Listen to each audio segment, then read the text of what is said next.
Alors, bienvenue dans Nada to Data, le podcast qui rend les données accessibles aux professionnels du milieu culturel, sans jargon et sans pression.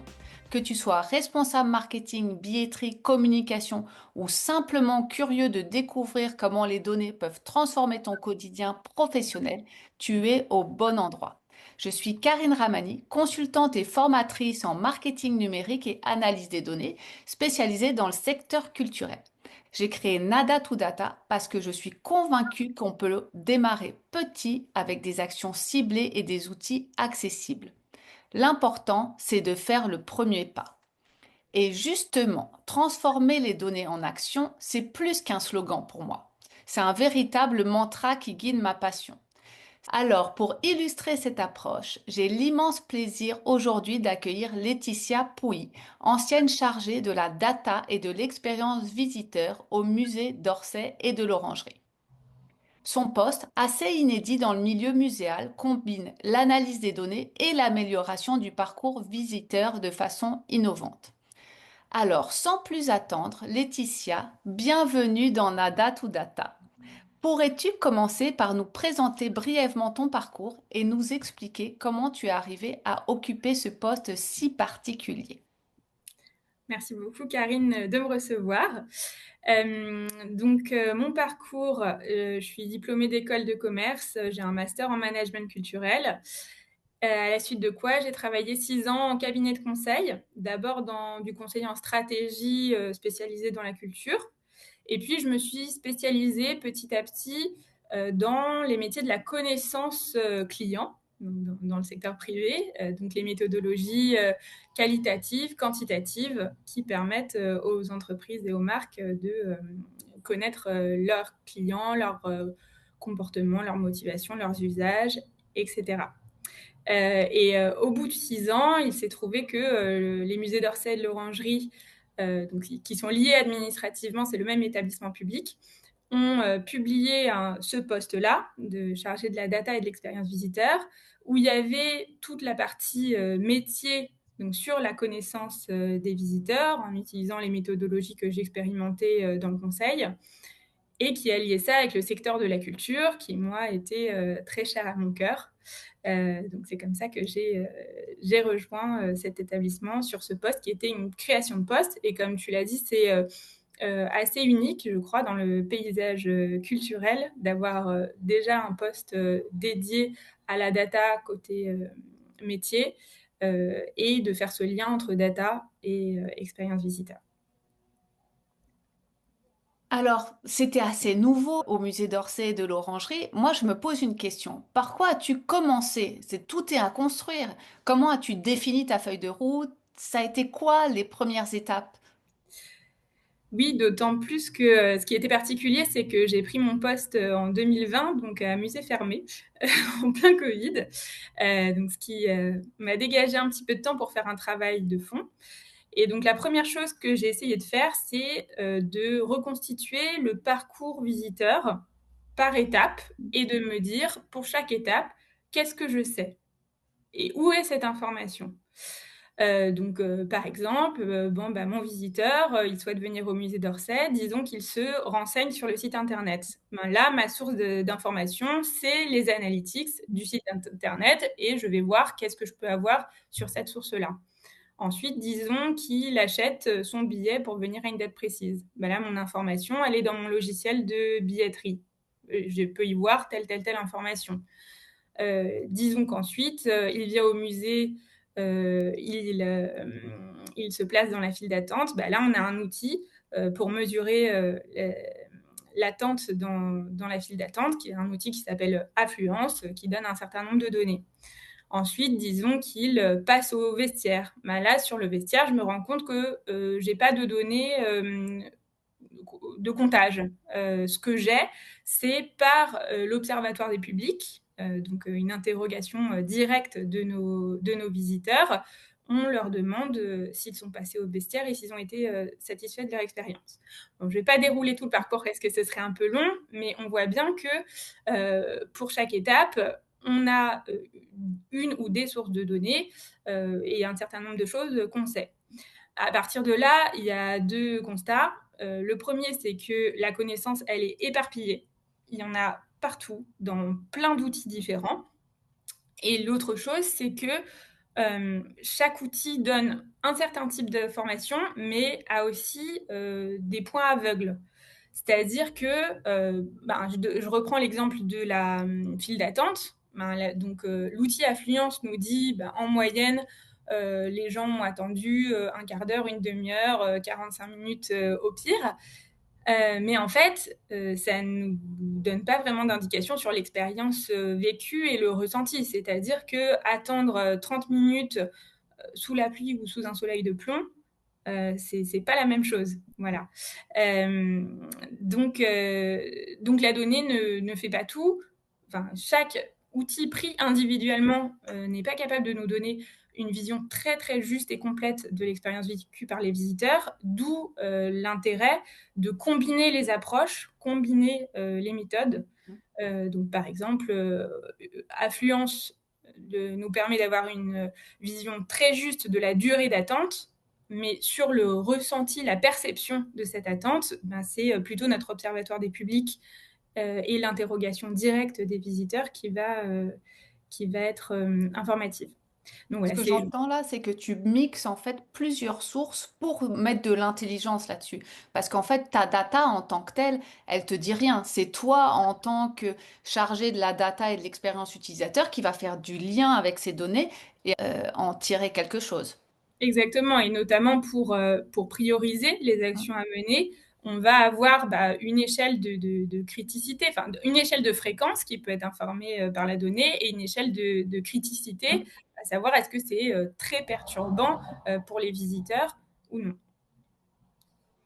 Alors, prochaine question, qui est très liée à ce que tu viens de me partager. Quels sont les outils ou les processus que tu as mis en place dès le départ? Parce que là, donc, tu as fait un état des lieux, tu as regardé un petit peu ce qui s'est passé. Ça a été quoi les premiers outils et processus que tu as mis en place? Dans mon cas, par chance, beaucoup d'outils étaient déjà en place. Le souci qu'il y avait, c'est plutôt une sous-exploitation de cette matière existante par manque de ressources, en fait, par manque d'une ressource dédiée, à cette analyse-là. Donc ce que j'ai surtout fait, ce qui a beaucoup occupé mon temps, c'est, vraiment, d'aller voir, aller creuser sur chaque source et surtout de communiquer sur cette connaissance. Donc, à la fois m'introduire dans des instances existantes, je pense par exemple au CODIR, où tout simplement j'avais une petite place, un rythme quadrimestriel. J'allais faire ma petite présentation pour donner une vision de un certain nombre d'indicateurs qu'on avait décidé de suivre. Voilà, donc une espèce de rendez-vous. Euh, et puis, on a aussi mis des instances de communication plus générales et vis-à-vis de l'ensemble des agents. Euh, donc, j'ai été pas mal aidée là-dessus par les équipes de la communication interne. Et donc, on a pu créer des petits événements et des petites manières de diffuser les informations et la connaissance qu'on avait à l'ensemble des agents. Mon objectif, c'était aussi que tout à chacun dans l'établissement puisse avoir des ordres d'idées, voilà, des grandes masses, se dire, la part de visiteurs qui rentrent gratuitement dans le musée, la part de visiteurs étrangers, la durée moyenne d'une visite. Par exemple, ça, c'est une question qui est super fréquente de la part des visiteurs aux équipes qui sont en face, donc les équipes d'accueil ou les équipes de surveillance. Souvent, les visiteurs leur demandent combien de temps ça dure de visiter le musée d'Orsay ou le musée de l'Orangerie. Euh, mais en fait, ça, on le sait. On a les données objectives. Puisqu'on le sait, autant donner ces outils aux agents en contact avec le public pour qu'ils puissent avoir une réponse précise et informée. Pour compléter, il y a quand même deux outils que j'ai mis en place moi. Donc, il y a eu le livre d'or numérique. Dans notre cas, ce n'était pas vraiment un outil de connaissance des publics. Je sais que dans plusieurs établissements, c'est un outil, même l'outil principal de connaissance des publics. Nous, en l'occurrence, on avait un observatoire déjà en place sur un gros volume qui permettait d'avoir quelque chose de très solide, qui restait la source d'infos principale sur la connaissance des publics. Le livre d'or, pour nous, c'était plutôt, un outil relationnel et un outil, d'acquisition de contacts, voilà. Heu et un outil de connaissance peut-être pour des choses, un peu plus ponctuelles, un événement, un certain type de médiation et cetera. Et l'autre, outil, c'est plutôt un changement d'outil, c'est-à-dire que, pendant mon expérience, on est passé de Google Analytics à Piano Analytics. Donc, Google Analytics a été, abandonné pour des raisons de conformité RGPD. Donc il y a eu tout ce travail de reconstruire, depuis zéro tous les tableaux de bord, liés à l'analyse des, parcours, sur, les sites internet. Bah, ça donne aussi l'occasion de revoir en fait comment a été construit les tableaux de bord. J'imagine que tu n'as pas fait ça à l'identique, étant donné que tu avais fait tout ce travail d'audit en amont du parcours. Évidemment, je pense qu'il y a eu un impact sur la construction de tes tableaux. Ils ont été, c'était version 2.0 par rapport à ton Google Analytics. Complètement et puis c'est un travail itératif, qui évolue dans le temps, on se rend compte aussi qu'il y a des indicateurs qui bougent beaucoup, et d'autres qui sont très stables, qu'il n'est pas forcément utile d'aller regarder une fois par mois. Moi, ce que j'entends dans ce que tu me dis, c'est qu'il y a vraiment plusieurs choses. Il y a un côté d'éducation, parce qu'en fait, on n'arrive pas avec un, un- un poste de data sans éduquer en fait les gens qui sont autour sur c'est quoi un chiffre, où est-ce que ça se trouve et quel est l'impact. Donc tu as dû prendre ta place donc à travers ça. Mais moi, je voudrais que tu me parles déjà de résultats concrets de retour parce que quelque part, tu sais, c'est ça qui va faire que tu vas ancrer ta place quelque part. Et puis, on sait que des projets de data, ça peut être de longue haleine, ça peut être, il y a les projets qui sont structurants. Justement, quand tu mets en place des tableaux de bord, ça met du temps. Mais peux-tu partager un premier petit succès qui t'a marqué, qui t'a encouragé à poursuivre et qui a fait commencer à semer des graines sur ta place au musée? Ouais, le projet dont je voudrais, parler, c'est un projet autour de la fidélisation. Donc, la relation avec, les adhérents, donc ceux qui ont la carte de fidélité des musées d'Orsay de l'Orangerie, qui s'appelle la carte blanche. La raison pour laquelle on a travaillé, sur ce sujet, c'est qu'une partie de la gestion, de cette carte blanche dépendait du service marketing auquel, j'appartenais aussi. Donc, il y avait, une facilité un peu tactique à travailler sur ce sujet-là. Et puis il y avait un fort, enjeu stratégique, à développer, cette base d'adhérents évidemment. Donc ce qu'on a fait sur ce sujet, c'est qu'on a à la fois étudié les données de billetterie et d'usage, donc un petit peu pour voir, nos adhérents concrètement, combien de fois ils viennent au musée, qu'est-ce qu'ils utilisent comme, services, avantages qui sont associés à leur carte. On a aussi mené des études, quantitatives, c'est-à-dire qu'on a, lancé des questionnaires, à destination de nos adhérents, et aussi des non-adhérents, des prospects disons, pour savoir, un petit peu, qu'est-ce qu'ils attendaient, de la part du programme. Et on a aussi commencé à faire toute une analyse autour de la relation aux adhérents. C'est-à-dire qu'on avait, une personne, dédiée à, la réponse aux appels et aux mails des adhérents et tout simplement, on a commencé à compter, pourquoi ils nous appellent, pourquoi ils nous écrivent, et quels sont les motifs, principaux. Donc ça nous donne plein d'indices sur, qu'est-ce qui est pas clair, qu'est-ce qui les intéresse particulièrement et cetera. Ce Hem que tu veux dire par là, c'est qu'avant, c'était pas compté. Ce poste existait, mais il n'y avait rien qui était comptabilisé par rapport aux Ouais. actions qui étaient menées par cette personne. Oui, oui, voilà et puis, ce qui se comprend parce que c'est un gros effort de Mm. compter. Il faut formaliser, Ouais. une grille de motifs, et puis c'est un travail un petit peu de fourmi, Mm. voilà. Donc donc ça demande effectivement un véritable, effort de reporting, mais qui a plein de bienfaits, corollaires, enfin comme je vais le montrer. En fait, ça nous a permis aussi de mettre nos efforts au bon endroit. C'est-à-dire que, par exemple, on s'est rendu compte que, hem, les motifs, d'appel, et de mail, c'était, en très grande partie, des adhérents qui demandaient la date de fin de validité de leur carte. C'est-à-dire qu'on avait des cartes réutilisables d'année en année. Mais du coup, les gens oubliaient quand est-ce qu'ils avaient souscrit, est-ce qu'ils pouvaient venir encore, etc. Ce qui a fait qu'on a pu déployer plein de petites améliorations pour que cette information soit plus facilement accessible. Donc, on a installé des bornes à l'accueil où les personnes pouvaient aller consulter cette information. On rappelait aussi, pareil, c'est un travail de fourmi, mais justement, cette personne qui répondait au téléphone et au mail rappelait à chaque fois, vous pouvez trouver cette information ici, ici, ici, en toute autonomie. C'était aussi signalé à la fin des emails marketing relationnels personnalisés pour chaque adhérent.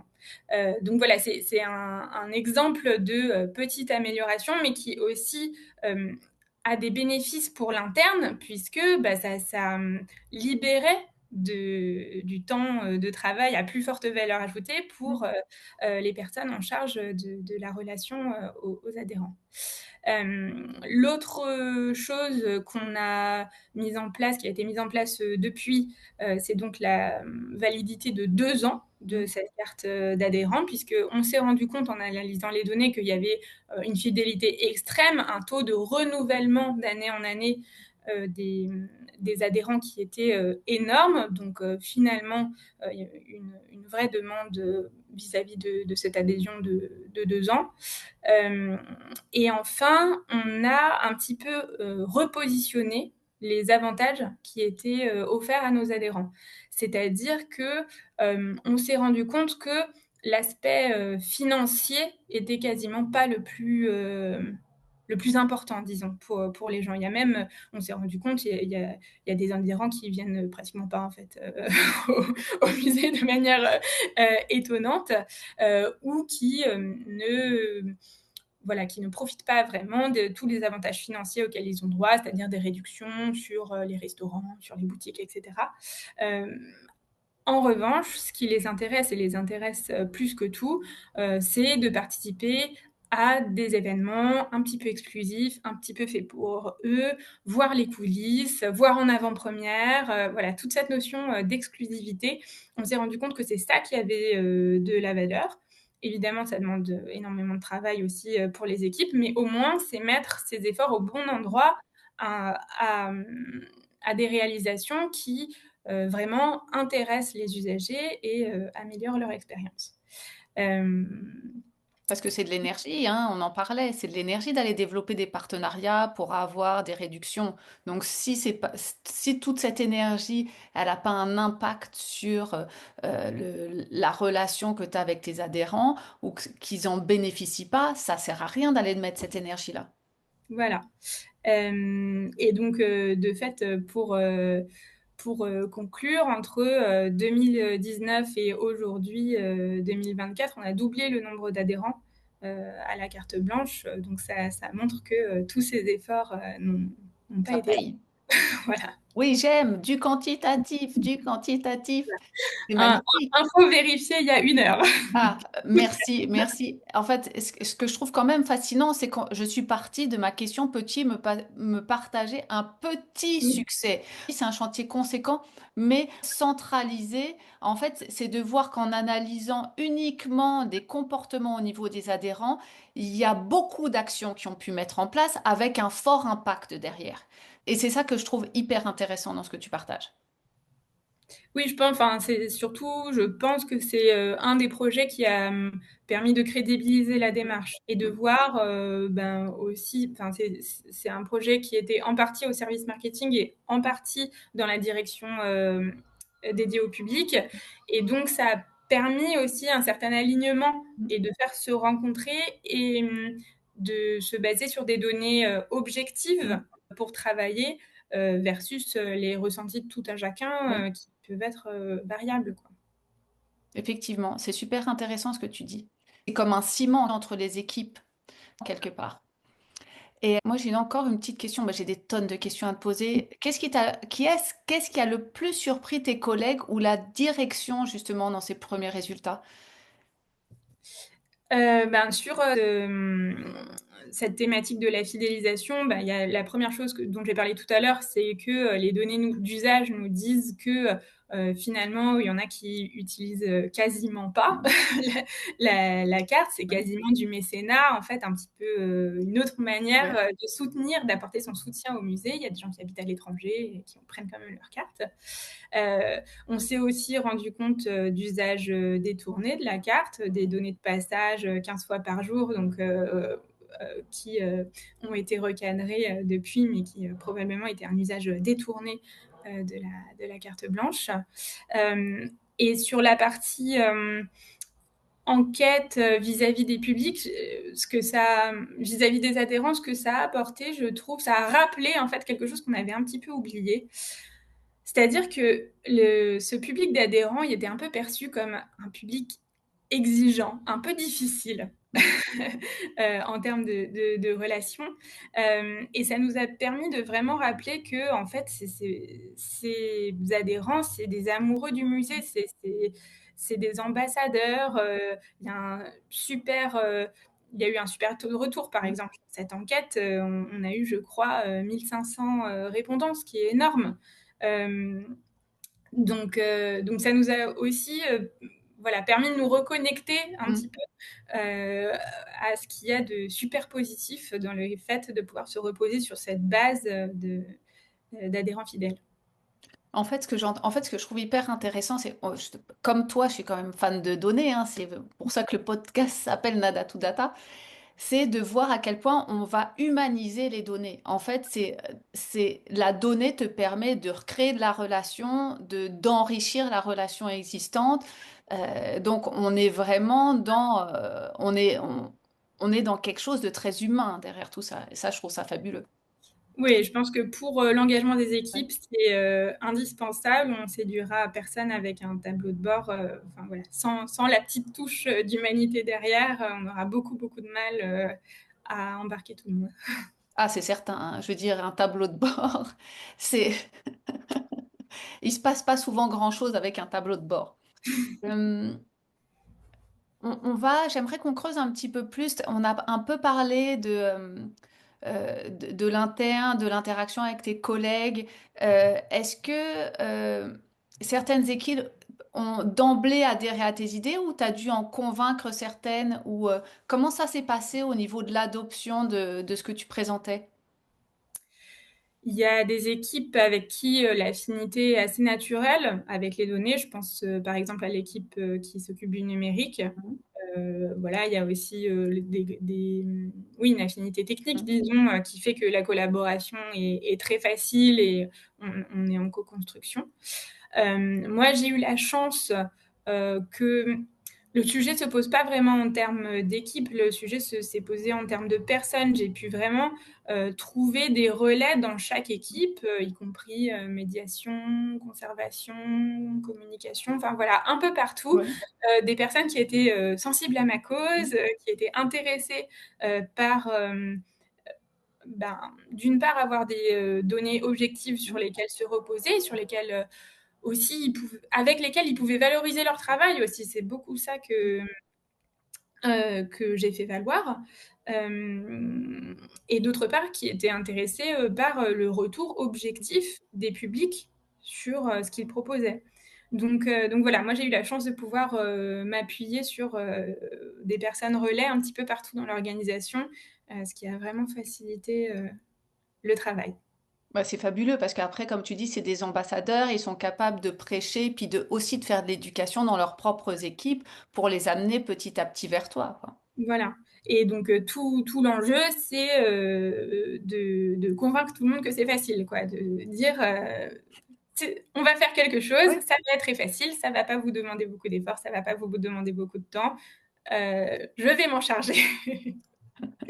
Et ça, c'est assez facilitant aussi, pour la suite, et comme tu dis, il peut y avoir un petit peu de bouche à oreille, en disant: «Ah bah, j'ai fait tel projet, ça s'est très bien passé», C'est comme ça qu'on inspire des projets à d'autres. On a parlé de pas mal de marketing jusqu'à présent, donc effectivement, c'est super intéressant, ça me passionne, mais il y a aussi qu'est-ce qui se passe sur place, qu'est-ce qui se passe au quotidien dans l'enceinte du musée. Donc, parce qu'on parle d'expérience visiteur, évidemment. Est-ce que tu pourrais me donner un exemple précis où l'analyse des données amener un changement sur le parcours de la visite?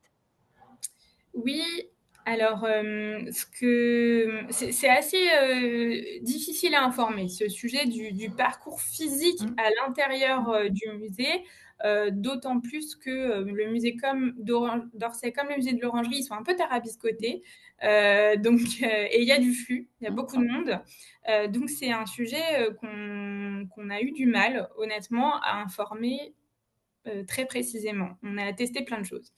Une des choses qui a permis de donner une info précise, c'est, des capteurs, en fait, des capteurs de flux, de mouvement, hem, qui étaient placés un peu partout dans le musée, mais notamment à l'entrée et à la sortie Mmh. de ce qui s'appelle la galerie impressionniste au musée d'Orsay, donc qui est, une grande galerie au 5e étage, où on déroule un petit peu, heu, bon, le mouvement impressionniste, pour schématiser. Hem et donc des capteurs en entrée et en sortie qui sont initialement des dispositifs de sécurité. C'est pour, avoir Intéressant. une Mmh. jauge de Ouais, sécurité, ouais. au-delà de laquelle, il y a des risques en cas Mmh. d'évacuation. Donc c'est l'utilité première. Cela étant, bah, ça nous dit, combien de gens rentrent, combien de gens sortent d'un bout et de l'autre. Tout ça pour dire que, je me suis un petit peu penchée, sur ces données-là et que ce que ça a montré, c'est qu'on avait à peu près un tiers des visiteurs qui prenaient la galerie «à l'envers» entre guillemets. C'est-à-dire qu'il y a une progression un petit peu chronologique, et d'après les données, un tiers prenait la visite, dans l'autre sens. Alors ce qu'il faut savoir, c'est que donc comme je l'ai dit, les capteurs, ils sont pas faits pour ça. Donc il y a un petit peu de ce qu'on appelle du bruit, Mmh. heu, c'est-à-dire qu'il y a des données non pertinentes, qui arrivent dedans. Typiquement, les mouvements du personnel du musée qui évidemment, peut aller dans un sens, dans l'autre, qui est pas dans une logique de visite et ça, il est évidemment impossible de faire la différence dans les données brutes. Donc il y a un petit peu de bruit, mais enfin, ça nous donne quand même, une indication et une tendance. Donc après, il a fallu, se poser la question: «Est-ce que c'est grave que des gens prennent la galerie, à l'envers?» Au musée d'Orsay, le parti pris, c'est de pas avoir de parcours, imposé. Mmh. Hem, donc la réponse est non, c'est pas grave. Cela étant, pour une question de, gestion des flux et pour, permettre à tout le monde de voir tout, en fait, on a pu un peu infléchir par la signalétique un parcours, disons recommandé, voilà, d'inciter les gens à aller plus directement, à suivre un certain chemin, disons. Évidemment, sans barrer la porte à une exploration plus libre, et bah, plus vagabonde. Mais en tout cas, c'est le mouvement qui a été, suivi, c'est voilà, d'essayer de davantage, orienter les flux pour permettre, bah, nous, c'est aussi plus facile pour la gestion, de la sécurité et des flux, de manière générale et pour les visiteurs, ça leur permet de faire, un grand tour et de voir, l'exhaustivité, sans faire trop d'allers-retours et perdre, du temps. Est-ce que tu as pu mesurer, en fait, l'impact de ce changement? Ah, j'avoue que je suis pas allée re-regarder, après là, Ouais. ça aurait été une bonne idée effectivement, de regarder après l'implémentation de la nouvelle signalétique, est-ce qu'on voit, un changement très significatif, dans les données? Ce serait intéressant de refaire l'exercice. Ah, tu sais, c'est toujours, qu'est-ce qu'on va aller regarder? Qu'est-ce qu'on va aller analyser? C'est ouvrir une boîte de Pandore, il y a toujours des choses à aller regarder. Ce que je trouve vraiment intéressant, c'est que vous avez détourné, finalement un outil à l'usage de la sécurité pour aller chercher, pour aller améliorer l'expérience visiteur. Et ça, je trouve ça vraiment fascinant. Donc, tu sais, il faut faire preuve vous faites preuve de vraiment une grande créativité, quoi. Hem J'ai une question encore pour toi. Comment travailles-tu avec les médiateurs ou conservateurs pour améliorer l'expérience grâce aux données? Parce que, donc, on a parlé de la visite, du parcours, ça c'est assez naturel qu'on utilise les données, mais les médiateurs et les conservateurs, pour moi, c'est autre chose, tu vois, c'est une autre dimension. Comment on travaille avec eux, avec les données? Oui, il y a pas mal de questions, qui se sont posées. Ce qu'on a beaucoup fait, c'est, par le biais des études de public, voilà, Ouais. essayer de comprendre, quelles sont les attentes, quels sont les retours sur, les outils de médiation existants. Par exemple, on a fait de gros travaux Mmh. là-dessus, au fil de l'eau, et à l'occasion de reconfiguration d'espace. C'est-à-dire, quand on fait des gros changements assez structurants, on a essayé d'aller interroger les publics pour, recueillir les attentes. Donc ça, c'est une première chose. Et ensuite, un petit exemple, un petit peu, rigolo, disons. Il y a une question qui s'est souvent, posée, c'est que donc dans un musée, évidemment, les œuvres, voyagent, les œuvres sont prêtées, les œuvres, vont, remplir, des expositions ailleurs, donc elles ne sont pas toujours présentes, au musée. Ce qui génère, de la frustration éventuellement pour, des visiteurs qui peut-être viennent de loin, qui sont venus voir quelque chose de spécifique ou qui attendaient, qui ont toujours rêvé de voir telle ou telle œuvre. Et donc la question qui se pose, c'est, quelles sont les œuvres pour lesquelles il vaut la peine de, communiquer sur leur, absence? Mmh. Voilà, ce qui est un peu délicat. Comment on gère, l'absence, d'une œuvre phare? Hem Et l'autre question, c'est, voilà, quelles œuvres «méritent» entre guillemets, et ça, pour un conservateur, une conservatrice, évidemment, c'est un crève-cœur de faire une sorte de hiérarchie, voilà. Et en fait, les données peuvent nous donner une certaine indication, du moins des œuvres les plus attendues, de la part des visiteurs, dans le sens où sur le site internet, on a un grand, répertoire de notices de toutes les œuvres qui sont conservées au musée d'Orsay, au musée de l'Orangerie, et on a les données de consultation tout simplement de ces notices, qui permettent, de nous faire un petit classement, un top 10, top 15, top 20, à voir, des œuvres les plus consultées, donc les plus attendues, de la part, des publics. Donc voilà, ça permet de, encore une fois, clore un débat un petit peu, subjectif, sur, l'intérêt d'une œuvre par rapport à une autre, voilà, on se place plus forcément sur le plan, artistique. On Mmh. décale le débat, ce qui Oui. permet de faciliter, dire voilà, c'est objectivement, ce qui intéresse les gens, ça ne veut pas dire que ça a une valeur, supérieure d'un point de vue, artistique. Oui, c'est difficile, mais au moins tu as de la donnée pour pouvoir, quelque part, avoir des pistes d'action relatives à on peut pas communiquer sur toutes les œuvres, tout le temps. Évidemment, là Donc, l'idée, ce serait c'était de tentant. faire un tri et puis de faire une hiérarchie dans ce tri. Et moi, je trouve ça fascinant comment tu as fait le pont avec finalement les visites sur le site web par rapport à chacune des œuvres. Donc ça, c'est quand même Mmh. fabuleux. Moi, ce que j'entends, ce qui est vraiment intéressant, c'est que la donnée, elle vient un peu de partout, tu vois. Elle vient effectivement du site web, qu'on va parler données d'usage, de navigation. Il y a les données de la billetterie et puis il y a les données quanti, quali que tu peux récupérer et tu fais un mix un petit peu entre tout ça pour avoir de l'information pertinente, pour répondre à des problématiques ou pour identifier des problématiques. Donc, c'est vraiment un tout, c'est très holistique en fait, hein. Effectivement, et comme tu dis bien, il y a les 2 mouvements. Il y a, j'ai une question, je cherche, où est la réponse, Mm, et il y a, je mets le nez dans les données, enfin mm, les analytiques, c'est ça, hein, c'est ouais, bon, qu'est-ce qu'on peut savoir? Ah bah tiens, on peut savoir ça, mais est-ce que ça pourrait pas nous servir pour telle, ouais. problématique? Donc il y a vraiment les 2 mouvements, en parallèle, et sur la multiplicité des points d'information, moi, c'est vraiment ça qui m'a plu et intéressé dans ce poste.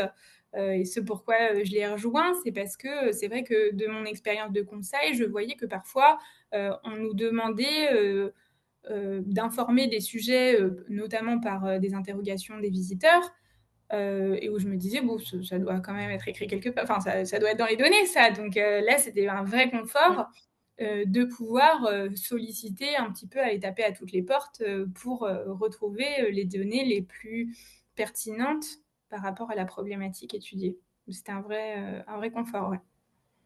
Ouais, c'est un vrai plaisir, un vrai confort parce que d'avoir la donnée qui est disponible pour répondre à ta question, en fait, on va dire que c'est un luxe, hein. Oui, oui, complètement. C'est un luxe.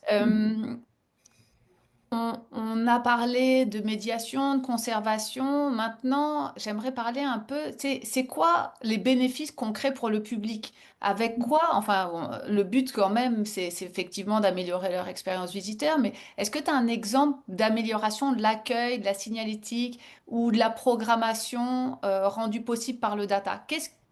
Quel l'impact a été, comment, qu'est-ce que tu peux mesurer? Ah, trop de questions dans ma tête. Qu'est-ce que tu peux partager justement sur les impacts positifs de l'analyse de données sur l'accueil des publics? Oui, alors, je vais donner un exemple qui est petit, hein, pour le coup, mais une des choses qu'on a bon, déjà, on va pas se mentir, le point noir, de l'expérience, à Orsay, c'est l'affluence, hein. Il y a du monde, on va pas se se le cacher. Donc c'est un très gros point noir et sur la question de l'affluence, on a voulu travailler sur, l'accueil des publics les plus, sensibles. Disons peut-être, des personnes en situation de handicap, des enfants ou, toute personne qui a, une certaine fragilité, et une sensibilité à cette question de l'affluence. Et en fait, l'analyse, des données, de fréquentation nous a permis de communiquer de manière un petit peu objective sur, des créneaux qui sont moins fréquentés, Mm. et où potentiellement on a, l'opportunité d'avoir une visite un petit peu plus calme. Donc la, mmh, la décision qui a été prise, c'est, de pas avoir cette communication vis-à-vis du grand public pour pas que ce soit contre-productif évidemment, qu'on se retrouve à avoir plus de monde sur les, créneaux, supposés calmes et aussi parce qu'évidemment ça dépend. Il y a des périodes, où, ben, il peut y avoir du monde même sur les créneaux qu'on a identifiés, comme plus calmes. Donc pour être honnête, c'est un sujet qui a fait, grandement débat, en interne sur est-ce qu'il est, souhaitable de communiquer ou non, cette information et encore une fois, le fait de pouvoir, s'appuyer sur, des données, objectives, moi j'ai pu vraiment montrer, ben, vous voyez sur ces créneaux, donc que je ne vais pas dévoiler ici évidemment puisque on a décidé que de les communiquer, qu'aux publics, les plus sensibles.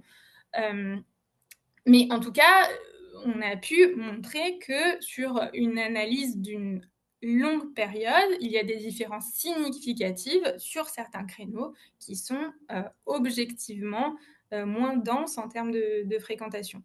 Donc on a pu, communiquer, là-dessus et de fait, ouvrir cette porte pour, les personnes que ça peut effrayer effectivement, la foule. Bah, il y a une mission en fait d'inclusion et puis qui est bien répondue à travers ça. Moi, je trouve ça fabuleux. En fait, de protéger ces créneaux qui sont des créneaux qui sont peu achalandés, où on peut aller communiquer, parce que le but c'est quand même qu'ils viennent, parce que c'est pas tout qu'ils aient une carte d'adhérent ou qu'ils aiment bien le musée, mais c'est qu'ils viennent. Donc moi, ça me touche en fait. Je suis émue quand tu me racontes ce genre de choses. Non, mais parce que tu sais, on parle de, tu sais, c'est sûr que moi, je suis très orientée marketing, je suis très orientée vente, mais l'idée, en fait, quand même, autant les scènes nationales que des musées nationaux, c'est de toucher un plus large public. Donc, pour toucher un plus large public, il faut répondre à leurs attentes, il faut répondre à leurs besoins, et le data est venu vraiment répondre à leurs besoins là-dedans, et je trouve ça fabuleux. Mmh. Voilà et puis, en fait, enfin, plus précisément, c'est venu donner de l'objectivité parce que c'est-à-dire que tout personnel à l'intérieur du musée sait dire un petit peu Ouais. intuitivement: «Bon, bah, tel jour, il y a un petit peu moins de monde, tel jour, il y a un petit peu moins de monde». Mais la Mm. frilosité à communiquer dessus, voilà, elle vient du fait que c'est un ressenti, Oui. que ça peut être variable, il y a des jours avec, il y a des jours sans, enfin, voilà et donc le fait de pouvoir s'appuyer sur, des données objectives, Mmh.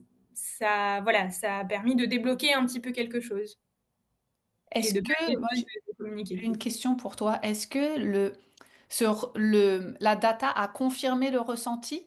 Oui, oui, oui, oui. Ouais, Oui, oui. donc c'est quand même pertinent. Donc en fait, on a de l'intuition. En fait, et on va confirmer avec le data l'intuition. Et je trouve que c'est beaucoup des angles. En fait, on a une intuition, on veut valider avec le data cette intuition. Je trouve que l'intuition nous parle beaucoup. L'intuition nous parle beaucoup de qu'est-ce qu'il faut aller analyser pour valider notre intuition. Oui, parce que sinon c'est sans fin. Ouais, Effectivement, si on n'a pas d'hypothèse à valider, on peut analyser, sans des cesse. des jeux de données, on en a, des milliers sur tout un tas de sujets, donc oui, oui, effectivement, on s'en sort pas. Ah, merci, c'est fascinant, hein. Je sais, on pourrait parler des heures de ce sujet-là. Euh, Tu m'as parlé un petit peu des collaborations que tu as eues, en fait, des ambassadeurs que tu as trouvés dans chacun des services à l'intérieur du musée. Mais est-ce que tu pourrais me parler plus particulièrement d'une collaboration qui t'a marqué en interne et comment, en fait, le data a-t-elle aidé à résoudre le problème à travers qui est sorti de cette collaboration? Oui, alors le projet, que j'avais en tête, c'est, en fait un projet pour lequel on a été accompagné dans le cadre, d'un mécénat de compétences avec la société KPMG, qui a, un mécénat de compétences sur plusieurs, thématiques, auprès du musée d'Orsay et de l'Orangerie. Et donc ils ont notamment une expertise sur l'analyse de données et du coup, enfin, c'est un peu dans l'autre sens, on a cherché un projet sur lequel, ils pouvaient, nous accompagner, qui serait, porteur pour nous. Et ce qu'on s'est, fixé, c'est, de travailler sur, les données des, restaurants et boutiques des musées d'Orsay et d'Orangerie. Pourquoi? Tout simplement parce que, ce sont des données très propres. C'est-à-dire que, ce sont des tickets de caisse et des tickets de caisse, c'est très propre. Et par rapport à d'autres sources de données qu'on pouvait avoir ou comme je racontais tout à l'heure, il peut y avoir un petit peu de bruit, un petit peu de données aberrantes, voilà des manipulations qui sont faites à la main et qui peuvent un peu polluer, l'analyse, qui demande plus de retravail donc de nettoyage. Là, en revanche, on avait des choses, relativement, facilement exploitables, relativement facilement exploitables. Et donc, KPMG a travaillé à l'analyse de ces tickets de caisse pour informer un certain nombre de sujets. Donc, par exemple, la saisonnalité dans les ventes, par exemple, qu'est-ce qui était souvent vendu ensemble. Donc, pour essayer de concevoir des offres qui soient pertinentes. Donc, je n'ai plus exactement les exemples en tête, mais par exemple, on remarque que il y a, au restaurant, on achète souvent un café, une bouteille d'eau, par exemple. Enfin voilà. Euh, donc ça permet de créer des offres couplées et plus adaptées à des besoins qu'on n'aurait pas détectés de la part des visiteurs. Donc ça, c'était une collaboration assez marquante parce que d'une part, ça a mobilisé plusieurs personnes à l'intérieur du musée, mais également les personnes exploitant les boutiques et la restauration, qui sont des concessionnaires. Mhm. Donc voilà, collaboration interne, collaboration externe et un cabinet extérieur qui vient apporter aussi une expertise, une technicité que moi j'avais pas. Donc c'est aussi une expérience assez, enfin d'apprentissage en fait pour moi. Oui. Ce C'est que j'allais dire, c'est que autant il y a eu des résultats qui sont sortis de tout ça, mais il y a aussi une montée en compétences en interne, toi, ton développement de compétences à travers cette collaboration qui a été riche. Mmh, c'est ça. Ça, tu vois, je traduis ce que tu me dis. J'adore les collaborations. Je trouve que, en fait, dans un épisode précédent, Jean-François, il parlait justement à quel point les consultants avaient amené, en fait, son équipe plus loin.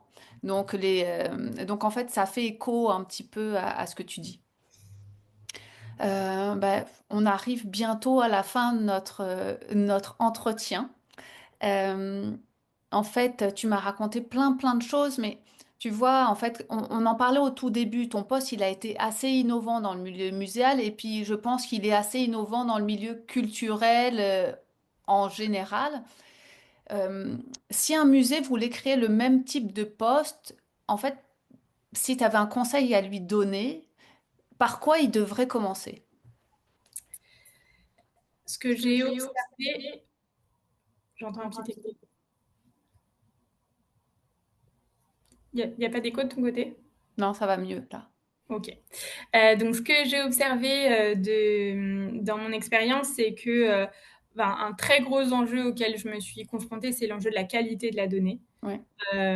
Donc pour moi, c'est vraiment un travail préalable, préliminaire au sujet d'analyse. Et de fait, en toute transparence, il y a des projets pour lesquels je ne suis pas allée au bout parce que la qualité de la donnée ne le permettait pas. Et donc, il faut vraiment avoir conscience que c'est un préalable à tout travail de fond. Et que c'est un travail technique, en fait, le travail sur la qualité de la donnée. Donc voilà, avec la meilleure volonté du monde, euh, il y a des compétences techniques pour que la donnée soit exploitable de bout en bout. Donc il faut avoir, je pense, bien cette problématique en tête. Et puis c'est un travail de long cours, hein, comme tu le disais. Pour le coup, ce travail-là, c'est pas du quick win. C'est plutôt un travail aussi sur les process, sur les process qui fait qu'on nettoie et on garde propre nos bases de données au fur et à mesure du temps. Et l'autre enjeu clé pour moi, c'est vraiment la pédagogie et la communication autour des projets, que le plus beau des dashboards, s'il reste dans son outil et que personne ne va jamais le voir, voilà, il est quand même inutile. Donc moi, je me suis vraiment appliquée à traduire en langage humain, disons, et essayer de rendre intéressant ces données chiffrées, essayer de voilà, toujours avoir ce petit supplément d'analyse qui donne une perspective, par exemple, sur l'évolution dans le temps, qui rajoute une petite anecdote humaine pour dire, voilà, on observe tel phénomène dans les données, vous savez que dans notre traitement de la relation client qu'on fait par ailleurs, on a remarqué ou je vous raconte cette petite histoire qui illustre bien ce point. Voilà, donc on en a déjà un petit peu parlé, mais pour moi, c'est vraiment clé sur la pédagogie et la communication, d'ajouter cette petite couche vivante, quoi, humaine, pour susciter de l'intérêt sur des sujets qui peuvent évidemment être un petit peu froids, sauf pour des passionnés comme toi et moi. Les chiffres racontent une histoire, hein. Les chiffres racontent une histoire, mais il n'y a pas beaucoup de gens qui arrivent à lire ces histoires. Donc, c'est d'amener les gens, de les éduquer, puis de leur donner goût à ces histoires. Tu vois, c'est comme faire apprendre à lire des jeunes enfants. On veut apprendre à lire les data et prendre goût à lire la donnée.